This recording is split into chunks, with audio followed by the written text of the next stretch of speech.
नमस्कार, प्रणाम दोस्तों। मैं सुनीता मौर्य आज आप सबके बीच में हंसी मजाक वाला नाच गीत लेकर प्रस्तुति हूँ। गीत कैसा लगा है कमेंट बॉक्स में ज़रूर बताइएगा। लाइक कीजिएगा, सब्सक्राइब कीजिएगा, ज़्यादा से ज़्यादा शेयर कीजिएगा। दौड़ा दौड़ा मोर सजनवा घर में चोरवाया आइल बा। दौड़ा दौड़ा मोर सजनवा घर में चोरवाया आइल बा। घर में चोरवाया आइल बा।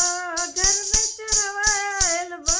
दौड़ा दौड़ा मोर सजनवा घर में चोरवाया आइल बा। सासुक ले गए हरवा सुलिया हमरो ले गए सिकड़ी। सासुक ले गए हरवा सुलिया हमरो ले गए सिकड़ी।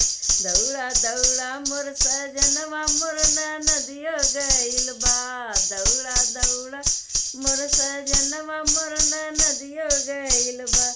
दौड़ा दौड़ा मोर सजनवा घर में चोरवाया आइल बा। दौड़ा दौड़ा मोर सजनवा घर में चोरवाया आइल बा। जेठ निकले गए कंगना चूड़िया हमरो ले गए छल्ला। जेठ निकले गए कंगना चूड़ी हमरो ले गए छल्ला। दौड़ा दौड़ा मोर सजनवा मोर नदियो गइल बा। दौड़ा दौड़ा मोर सजनवा मोर नदियो गइल बा। दौड़ा दौड़ा मोर सजनवा घर में चोरवाया आइल बा।